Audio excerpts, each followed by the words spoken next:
Welcome again to Military Guna TV. And the screen's a bit dark. Hold on one sec.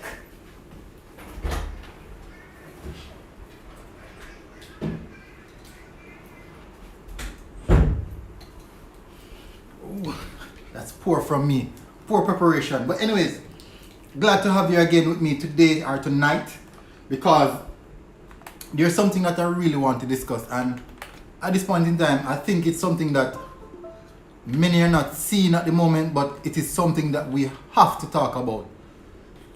At this point in time, our players are playing massive amount of game in a short time span, and there's a strong chance, a very strong chance, that this might have an impact on our players going into the rest of the season.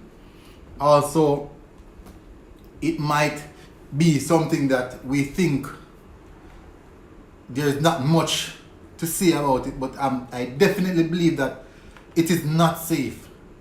What I'm talking about is, I'm talking about the level or the amount of game time that our players are playing at this moment, and there's factors that we should think about, incorporation of rest.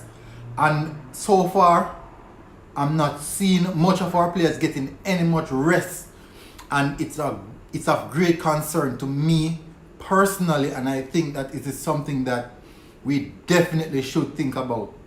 Now, what I'm going to do is I am going to go in a bit of details in regards to how the players are used over the international break.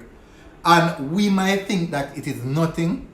We might look at it as it is nothing, but I do believe that it is something that we have to take into perspective, because playing that much game in such a short time span, it can take an effect on the players. And let me get into a bit of details in regards to what is happening. Now,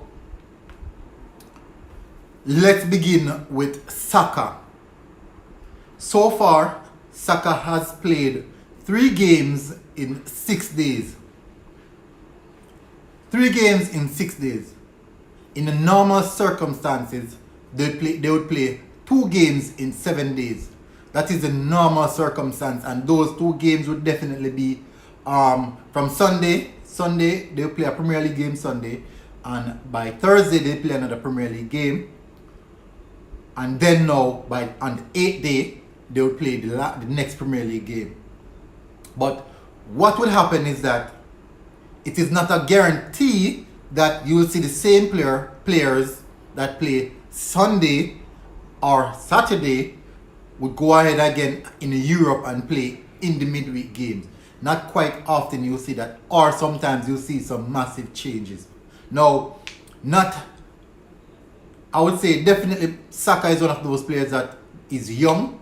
He's only 19 years of age, and we might look at it as a fact that he has lots of energy and he can play a variety of games, but we have to consider the future of these players, and injury at this moment is a massive problem in the game of football. Now, look into this. He played basically 2 full games and 1 half game.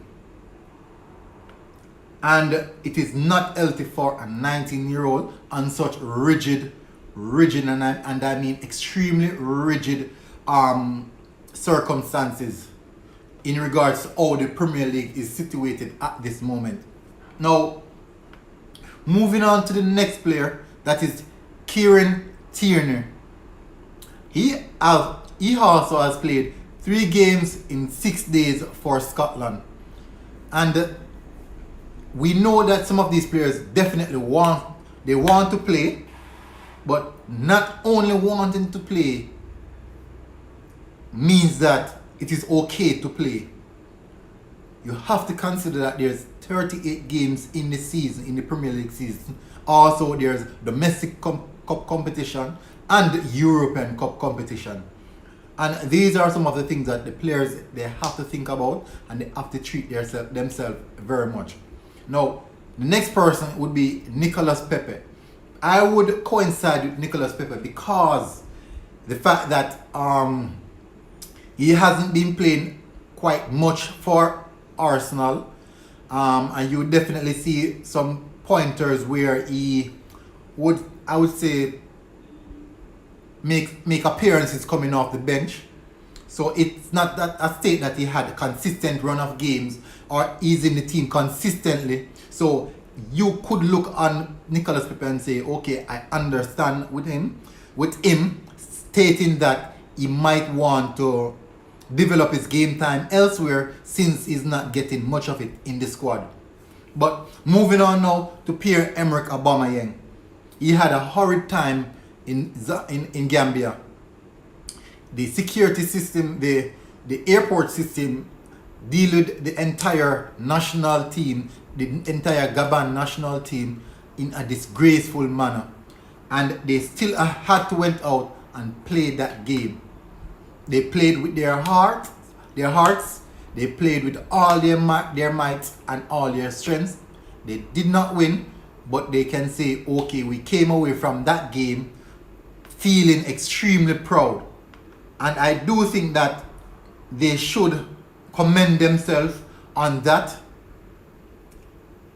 And I think that as the captain of the club, Pierre-Emerick Aubameyang should be the captain of the national team. Pierre-Emerick Aubameyang should be proud of how he committed himself and how he handled the situation. We know that not all football games will go in accordance to how we want it to go. Commend themselves on that. Feedback. And we know that not all football games would go as how we definitely want it to go. But at this point in time, what we saw happening was not good at any level of football in which we saw happen to the Gabon team.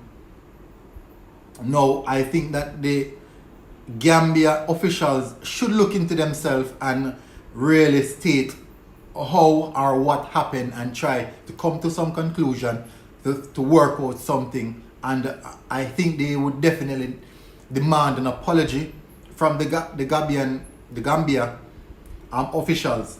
Now, the next two players are El Nini and Kolasinac. They have been tested positive for COVID-19, and I don't think these guys will be around the team for the next 2 weeks or next 2 to 3 weeks.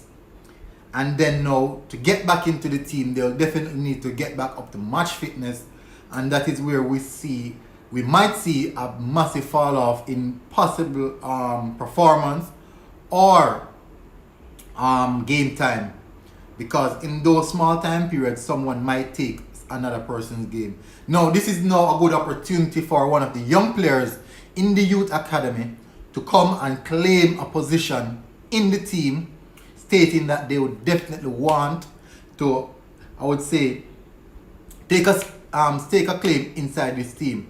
Now, what we might see this weekend coming, this game weekend coming, is maybe a double pivot of Thomas Partey and Dani Ceballos. Now that El Nini is out of the picture, but at this point in time, I'll go further to tell you that tomorrow I'll do a show with one of the Leeds United fans. I'll try to get one of them on the show to see how best we can talk about the match coming this weekend and how we can, I would say, dissect what would happen or what will happen and how the game will pan out. Now, thank you very much again for tuning in. This is a short session, but thank you very much for tuning in with me. And before you go, please drop a like, subscribe, share. This is the Military Gooner channel. As I said, I'm building a platform, and I would definitely love you guys to stay intact and enjoy my content. So thank you for tuning in. Military Gooner, I am out.